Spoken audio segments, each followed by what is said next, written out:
Let's settle for the details now. 5 people have been shot, including the Dakpama na Fuseni Bawa, a chief in Tamale. Now, the victims are currently receiving treatment at the Tamale Teaching Hospital. There has been seeming tension in the Tamale metropolis over the past 1 month over who is the chief of Tamale. While the Dakpama says he is the chief of Tamale, the Dakpama also holds himself as the chief of Tamale. Recently, the Yana passed a verdict on who is the chief of Tamale and asked the Dakpama not to hold himself as the chief of Tamale. He also ordered that he should stop beating the talking drum, which is a sign that one is a chief. Speaking to the media, the Northern Regional Crime Officer, Superintendent Bernard Baba Ananga, said the 5 are currently in stable condition. He said the police are treating the incident as a crime. Good morning. Today, that is the 7th of March 2022, at about 0555 hours, the command's attention was drawn to a shooting incident at the Tamale Palace this morning, and that a group of people on a Toyota pickup, white in color, raided the palace, fired indiscriminately, and then the chief was hit. As we speak, 5 people sustained gunshot wounds. The chief was hit himself, and they are currently at the hospital. That's a Tamale Teaching Hospital, undergoing treatment. Police visited them and then found the chief stable, but responding to treatment. And we have also made some deployment of policemen at the chief palace, as well as some protection for those that are injured. That's currently what we have for you. I spoke to the chief, and he indicated that he was shot at. I also saw injury to his stomach and the head. However, he's doing well at the hospital too. How many people are you on a manhunt for? For the information that we have, about 15 of them on a white Toyota Hilux pickup. So we have 15, and we believe there were others too as well. Maybe the numbers may be higher than that. So we will make sure that we pursue them and get them arrested. You said as you are about to arrest, how soon is this taking place? As soon as. Criminals are saying that as soon as they commit the offenses, we need to gather intelligence. We need, as we are picking the pieces. We also, E2 will not go and sit down and kind of say that, come and arrest me. By all means, they will go into hiding. And we will also pick some intelligence about some locations which we deem fit. We will keep it to ourselves. The MedSec, as well as ResSec, visited the various chief palaces and then spoke to them, and they gave the assurance that they will use the proper channel to address their issues which they themselves have. So this one which came, as you are saying, is being investigated. We are not saying that yes, it came from A to B or whatever. We are perceiving this as a crime. We are not attributing it to anybody yet, as investigations are still ongoing. These are the initial stages that will come out appropriately. Martina Bugri, Northern Region correspondent, has the details of the tensions between the 2 chiefs. She spoke with me earlier on Joy News Desk. We have some patrol teams moving through the town, especially around the Dakim from where the incident happened this morning. And we have not just the police, we've also seen the military as well patrolling the area. And so even though there are still seeming tension, but if you move outside the location where the incident happened, the area is normal, I should say. And how are the injured faring? We are currently at the Tamale Teaching Hospital where they are on admission, and the PRO just arrived a while ago. He says that he will speak with the medical team and give us the details But earlier on, when I spoke to the regional crime officer, Superintendent Baba Nanga, he said that they had visited them and they were in stable condition. So there have been seeming tension in the metropolis between two chiefs, the Dakwema and the Gukwena, over who has the authority to call himself the chief of Tamale. And it's not today this incident has started, or it's today that we are having something like that. It's been held in the past, but on a keynote. But it heightened this month when the Gukwena's palace issued a statement that the Yana had directed that the Dakwema stop carrying himself as the chief of Tamale and also stop drumming, especially the talking drum in his palace. And that was, they said, the verdict that the Yana gave. And so he was supposed to have stopped that. But a Friday to the press conference they had held, they said he had drummed, and that means he had violated what the Yana had said. They had given the the Metro Security Council and the security 3 days to evacuate the talking drums, or they themselves would take action. And so as we speak now, the police say they are treating it as a crime, and they are not attributing it to any chieftaincy issues yet.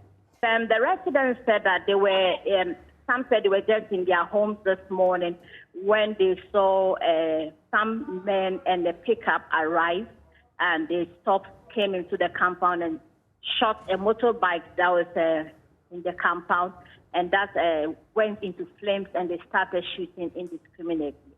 As to what happened and the shooting started, they are unable to tell.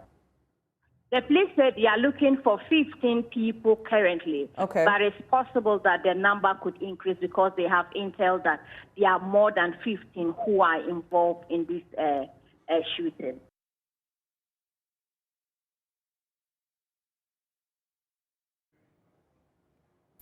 Former Finance Minister Dr. Kwesi Boche says Ghana's economy is in severe distress and requires immediate action to be put back on a stable footing. Speaking at this year's Independence Day lecture organized by the One Ghana movement, Dr. Kwesi Boche noted that poor performance of the cedi, the rising cost of fuel, is worsening the living standards of Ghanaians. He also noted that government is still unable to pay for critical programs like LEAP and school feeding, despite the huge borrowing. Let's cross over to the lecture. That's a reality. But the answer is not, that COVID did it. The answer is, we have a problem today. We need to renounce the situation. The debt is very high. It's bordering non-sustainability and sustainability. So what are the actions the government will take? Bold actions to restore that sustainability, to allow resumption of sustainable growth. Thank you so much. Thank you. Please yes, County Director World Bank. Thank you so much. Can I have yes, thank you. So can I see by hand those who want to comment?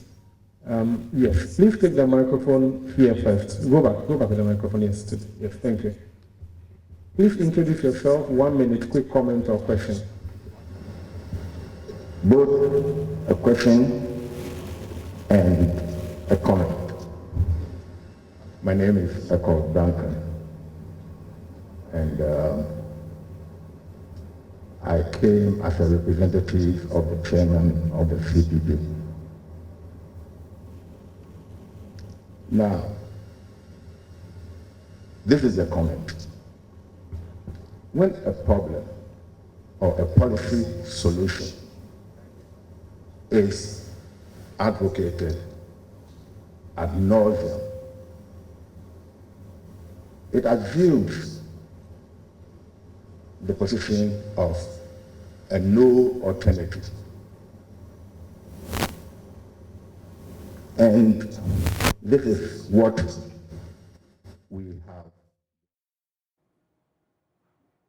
My colleague Kweko Santi is on the ground there, and we'll go to him later in the bulletin. But let's go to the Ashanti region, where former mayor of Kumasi, Kojo Bonsu, has asked for the blessings of the Asante Hene in his quest to emerge the first Ashanti flag bearer of the National Democratic Congress. He told Otumfuo of his desire to increase the fortunes of the opposition party to bring the presidency home to Kumasi after the 2024 election. Kojo Bonsu was at the Manshia Palace for the Akwasadai Festival, and he officially announced his intention to run for the NDC flag bearership slot this year. Love FM's Rasta Saridonko was there and now reports. The Manshia Palace marked Akwasadai on Sunday with a deba of chiefs. A number of institutions and individuals paid homage to the king, Otumfuo Osei-Tutu II. Supported by a number of market queens and party supporters, former mayor of Kumasi, Kojo Bonsu, came before the Asantehene to announce his intention to run for the flag bearer slot of the NDC when nominations are opened. I'm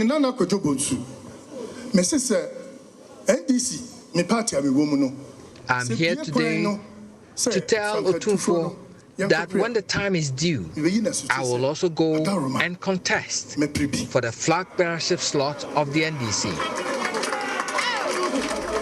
He said no Ashanti has assumed the highest leadership of the NDC before and prayed for Otumfuo's support. NDC party no.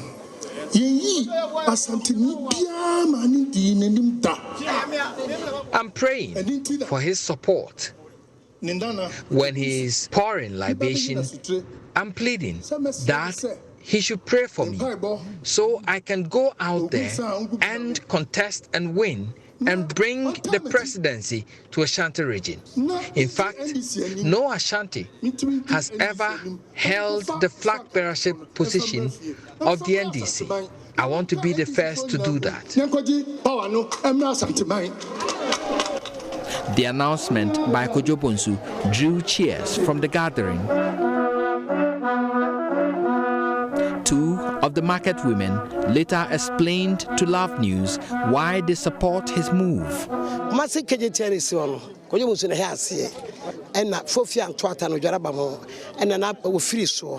Kojo Bonsu began building the Kumasi Kejitia market. So this is the time to support him. And no Akan has won the presidency from the NDC. That's why man also be president Akonyadia. I say bonichidom. The Ashanti region has been neglected by the party we supported.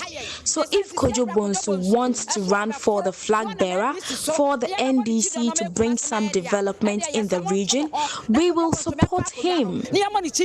Reporting for Joy News, Erastus Asaredonko, Kumasi.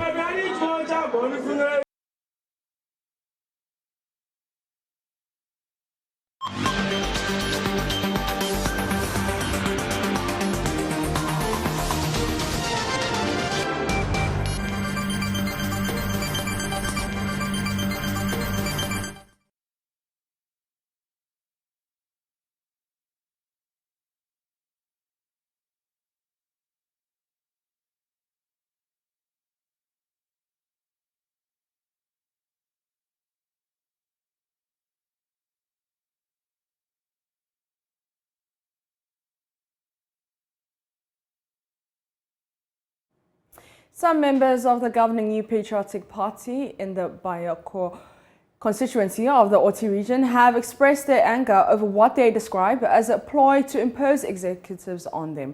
These members from 25 polling stations, numbering about 2,700, were denied the right to elect the executives on Saturday as the constituency election committee members failed to conduct elections in their areas.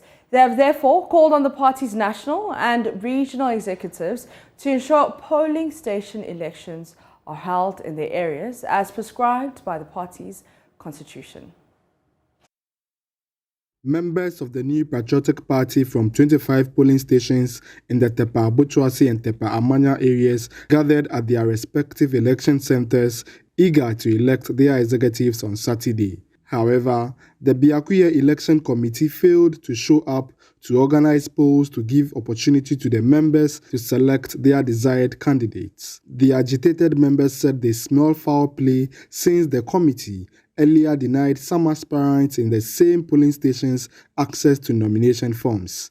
They explained that the aspirants had to pick nomination forms at the national headquarters in Accra, submitted and were cleared to contest without being vetted by the committee. Emra, Edward said, "You be election. How much say you got forms? Forms and that executives no forms no bahano. Ntokwana wa be koso wa my forms nanto." We could not buy the nomination forms when the executives came here because there was confusion. We managed to get the forms at the national headquarters and submitted them. They accepted the forms and scheduled today for the elections. We have been here since 8 o'clock, but the committee members have failed to show up. The top hierarchy of the party must act now. Some 3 executives have hijacked the party.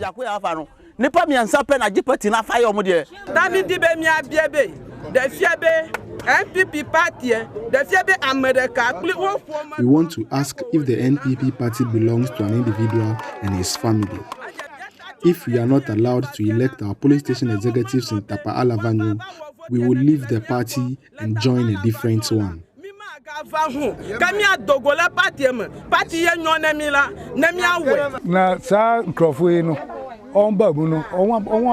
Stay for 8 years. We haven't seen any significant improvement in the party during the 8 years administration of the constituency executives.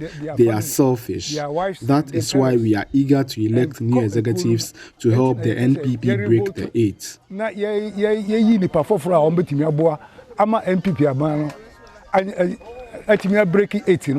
Addressing the press, Prosper Asari believes the Biakuya Election Committee is scheming to deny them their rights to elect their executives following a no-show on Saturday. Is this a calculated attempt to deny us the right to elect our leaders, hereby imposing favorites on us to serve the selfish interests of a few at the detriment of the party? We are worried this development will cause disaffection in the party, which is gaining grounds in the NDC stronghold, and affect MPP's election fortunes. The aggrieved members, numbering over 2,700, are therefore calling on President Akufo-Addo, the MPP General Secretary John Boadu, Chairman, the MPP Chairman Freddie Blay, to call the committee to order and ensure elections are held in these affected polling stations. If this election is not done, we will assume that these affected polling stations do not have delegates to represent them in the constituency elections or any party activity. Fred Kwame Asari, Joy News, Tapa Abotuasi.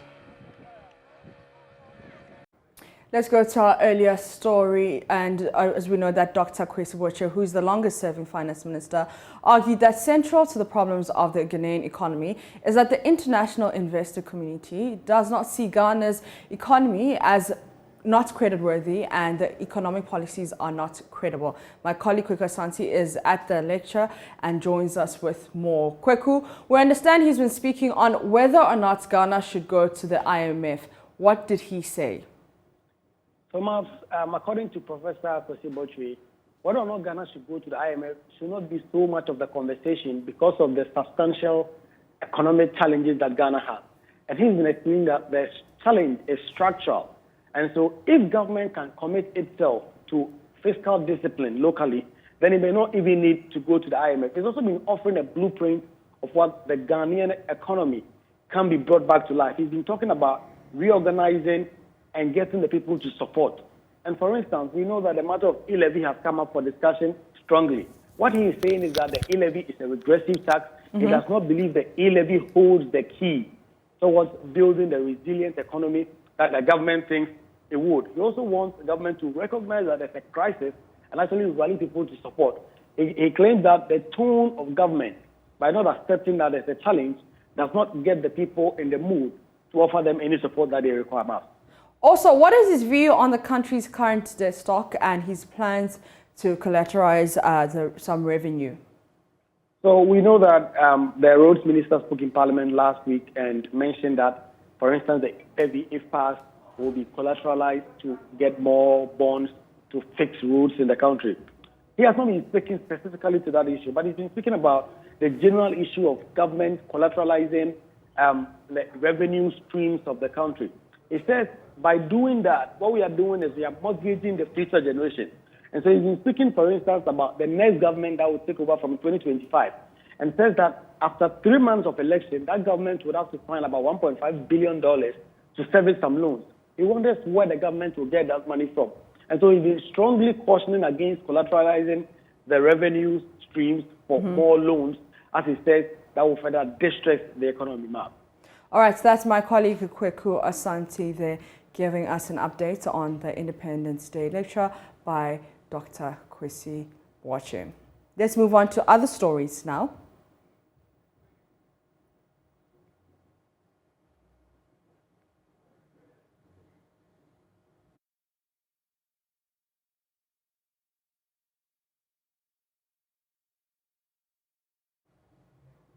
Authorities at the Castle Road Special School in Adabraka are appealing to the government to consider relocating the facility. The school shares the same compound with the Accra Psychiatric Hospital, which managers of the school say is not convenient for the special pupils. The situation, coupled with limited accommodation facilities, according to the headmaster, is affecting intake and learning activities, hence the call for its relocation. Samuel Mbura has more in this report. The school, since its establishment in 1968, has relied on benevolence of individuals, groups and corporate bodies until recently it started receiving subventions from central government.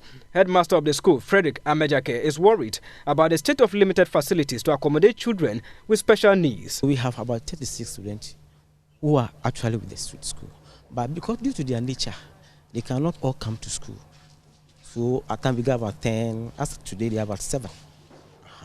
Their condition will not permit them to come to school always because of their conditions, their medications. So this is the challenge. Normally the hospital admits them. We don't admit from the community. But there has been a big challenge because most of them cannot come to school. So there was a need to admit children.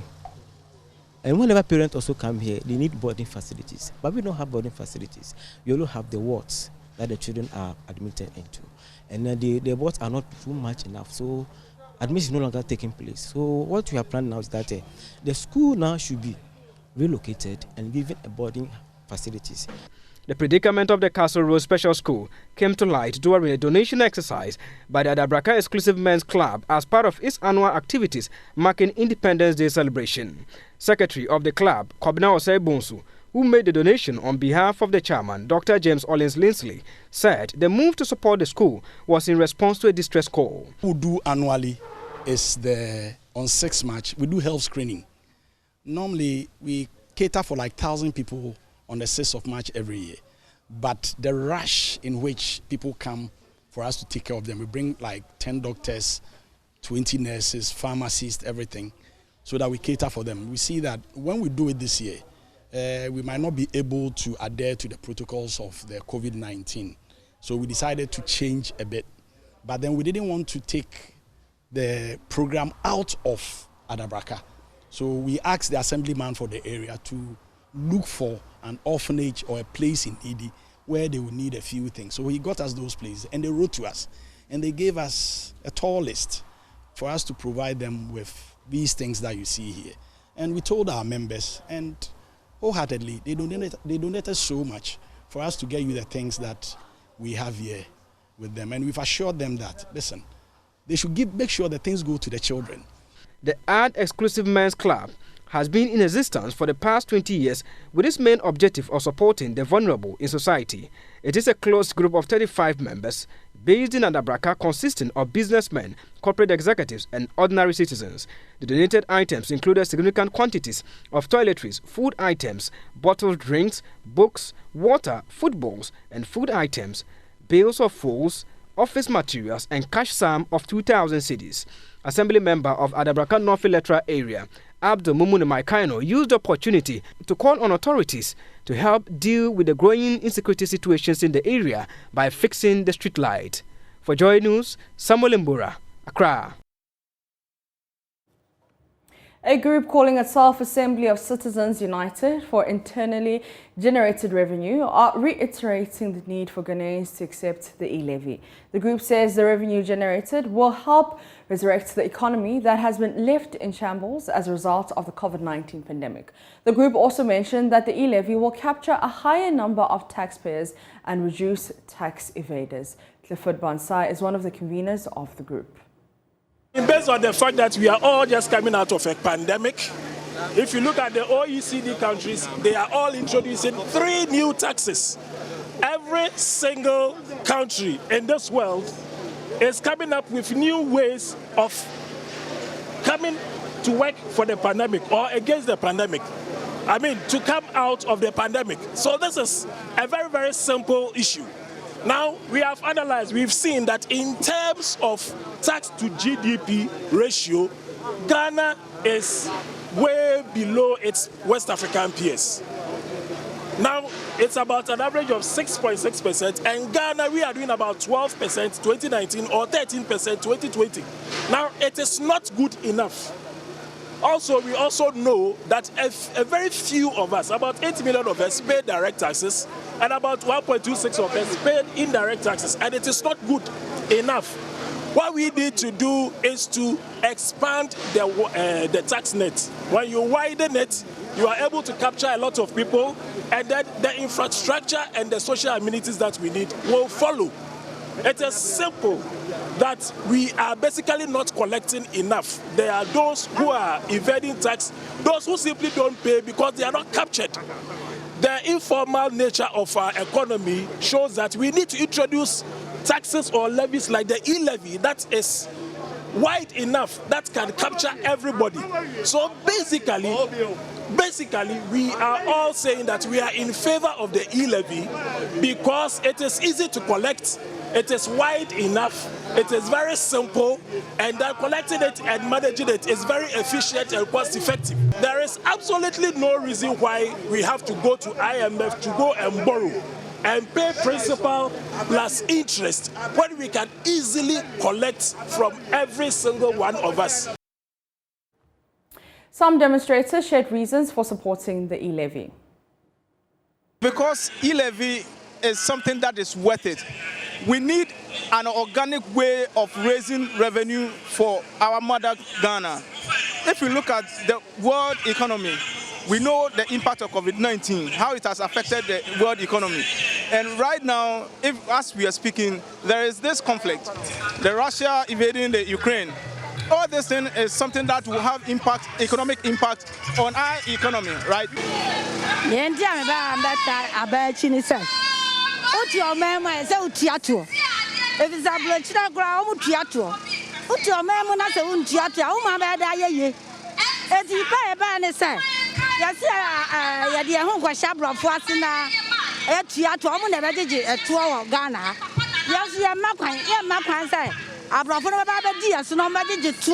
And then we need taxes to be able to build the Ghana that we want as citizens.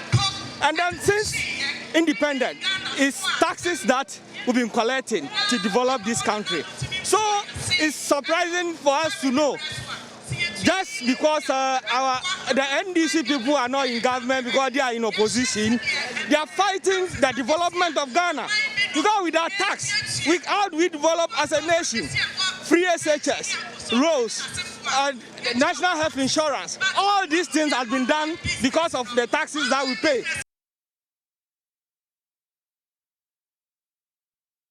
Let's do other stories now. Ghana's youngest musician, Kalai Nanakochi, popularly known as Photocopy, is urging parents and guardians to show interest in the talent development of their children. Speaking shortly after his unveiling as the brand ambassador for Pure Delight milk cream wafers at the Royal Seat Home, where he donated some food items, he said there are many children whose talent remain undiscovered and hidden because their parents and schools do not have the means to support them to realize their dreams. There's more in this report. What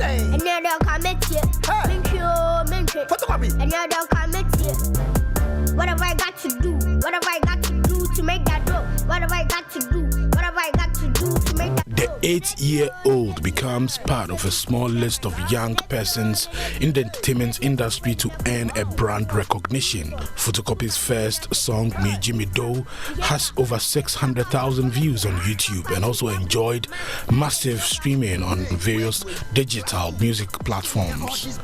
The Class 3 pupil bagged a major feature in the latter part of last year when renowned musician Shatta Wale collaborated with him on this song, School Debut.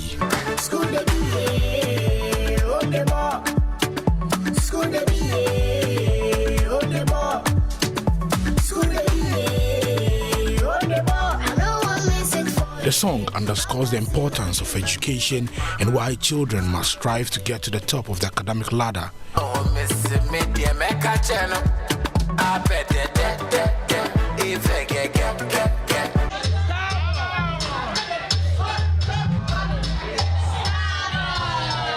Speaking after he was officially unveiled as brand ambassador for Pure Delight Cream Wafers, he urged people to show love to vulnerable children.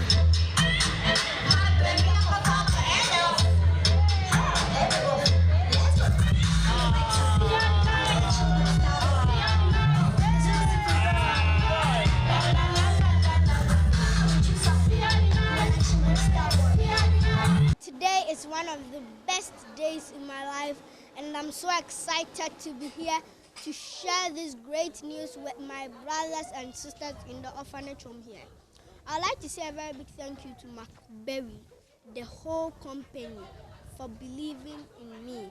I'd like to say a very big thank you to my father, Kwache, and to Photocopy family, and to one man who had always believed in me from day one, Maxwell Agbagba. I'd like to say a very big thank you to every blogger who has been promoting me here and there. I'd like to say a very big thank you to Shatta Wale and the whole SM bloggers. They've really pushed me well. Today I stand here in the orphanage home and I'm very, very excited, super happy to announce to the general public, Ghana and the whole world that I am the official brand ambassador for Pure Delight. Thank you very much for your support. Keep supporting me. Let's learn to show love. Let's go back to the Independence Day lecture organized by Kwesi. Watching right now, speaking is Kwabena Dufo. Live on borrowing. It's not right. A borrower will be a slave to the lender. So if the IMF give us conditions, I'm a banker. People come to me for money, I must make sure I get my money back. That's what the IMF, the World Bank are doing. Why are we so angry with them? Who says to go to them? Work hard so that you not do about borrowing. Companies don't borrow throughout their life. You borrow, make sure that after 5 or 10 years, you'll be on your own. But from 56, we'll be borrowing all the time. You go to IMF, World Bank, IMF, World Bank, what is the problem? So I'm saying that we can make it as a nation. We have the resources. Let us work hard to generate savings so that we'll not be ashamed before our children. Thank you so much, Doc. Thank you. Do I have more hands? Yes. Who is moving my microphone around? Yes. Okay. The gentleman in the middle of the rows.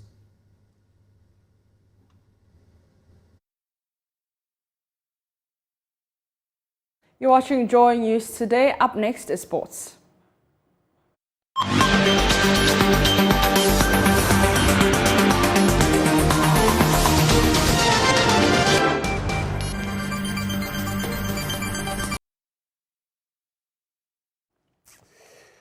Time now for sports. On Joy News today with me, Muftau Nabila Ablai. Former press secretary to President John Ejikum Kufuor, Kabuna Japan has attributed Ghana's recent struggles on the international and continental stages to over-reliance on foreign-based players. After a disastrous AFCON appearance, the Black Stars embarked on image-redeeming exercise as they engaged Nigeria in a World Cup qualifier playoff later this month. Kojima Japan is a former management member of Kumasi Asante Kotoko, and he is worried that locally based players have not been given opportunities. Over-reliance on so-called foreign-based players who are no much better than the players we have in our country is wrong. We have to look back at home. Get the people of Ghana back again behind their national team when they see their local players playing a major role in the national team. I think it's something that we can do. We should encourage our own, like the Nigerians are doing with the Guavon. We have a lot of players, Michael Osei. Where are they? Where are these coaches? Emmanuel Gago, Akuno was not given long enough time, and there was too much interference in his work. We have to organize them. Joseph Addo, he used to be a great player with Hearts of Oak, was in America with the MLS. He would be a good coach, for instance. There has to be a deliberate policy of allowing these guys to do their badges and be able to take over the local teams and then the national team. If we don't have a production line, we should not expect. That's why we can go back to someone who hasn't coached for 10 years and go and offer him the job to come and run the national team. To boxing now, and after almost a year, Emmanuel the Game Boy Tego will be making a return to the ring on April 9 against Ryan Garcia. He says that he's been off the ring for a very long time because most opponents he wanted to fight all turned down the opportunity of fighting him, and he described it as very disappointing. Yeah, sometimes I feel bad because very bad. I can like, your division go nimo fiamo small ke bononi. Always say no ni no di ashebogbe ni bu masun. No ni me pile. Ona ke na kan top 5 no le. Inche Lomachenko, Inche Ryan Garcia, Inche David Eni. What me she in try am fe like in force in push was say work am fe we no ni me pile di no. David Eni accept ke ba no fight later we je me ka me small fighter don. Nyele ake Ryan Garcia ne before nkele ano final eliminator ne pull out e shebi be ne choose ne ano ordinary contest ko ni eyan e won feel like je news ake ke ba ake nkele ba no because I feel like kule okay ni ba campaign ba Ghana ba spend holiday say wo she ona get so lucky like ile nu tumo e wo keep on ni bi ko make one e won feel like nke Ryan Garcia fight ni like eba no ye mi share ni kwa prove e chomo fiamo ni ye okay for now ake amentemu ko me accept me ni kwa prove e ma chomo fiamo because lightweight unified champion in close partner ni teammates ne wo I know them like in the fair division e won feel like a good opportunity I mean ma showcase e ma chon Ghana ke US fan many doubt me sometimes many doubt me je na me le no ni ma fe shi ona ke if you otumo po ro from ke son ekome a won e febo for sure e wo mi la no ji mi Ghana because in deliver anonymous faith in Ghana I mean I can anonymous faith in be wo me dey was still in be na ni teje me prove am or me prove am I feel like this the time is anima prove more match on Ghana be ake no ni manima fe ni like fight ni le pressure be ko no ni me pile about no because me neke Ryan Garcia leke nyumboti ake like just imagine money me na metla shalo mi po tashini amami atwele ni nkempa alo amami atwele ni mi show sign you know like in Mambi no le beni Ghana bi wo yo alo no ko na amami atwele gen face sign here problem e Ghana bi po DJ boxer de wo I know I can move me dream I make a worry about me boy call solid I mean tashi no kwe no ni manima fe final.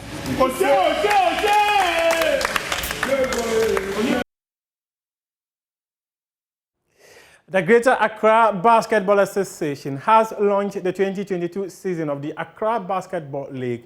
The season will feature both male and female teams from within the Greater Accra region. There's more in this report by my colleague, Michael Queno. The Accra Basketball League, which is the biggest regional basketball league in the country, will be competed for at both the Division 1 and Division 2 levels. 9 male and female teams will compete in the Division 1, while Division 2 will have 20 teams. The 9 teams in Division 1 will compete in an all-play-all format, with the top 4 teams qualifying for the playoffs. Meanwhile, Division 2 will have 3 groups, 2 with 7 teams and the last with 6. The top 2 teams from each group, together with the best third-place teams, will qualify for the playoffs. The 2 finalists will automatically be promoted to Division 1.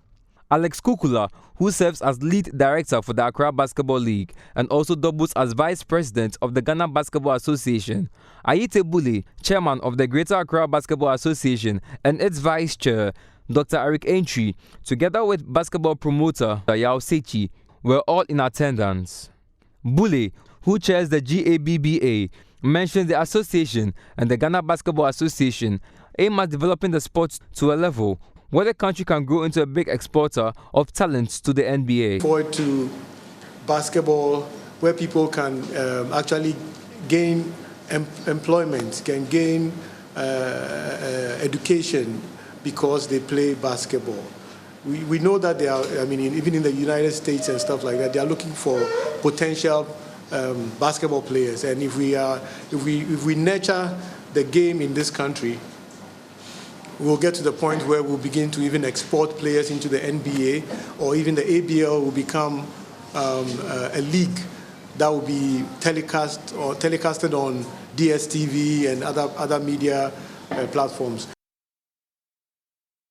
This is how we wrap sports here on Joy News today with me, Muftau Nabila Ablai. However, I've got more sports stories to share with you on myjoyonline.com. Up next is World News.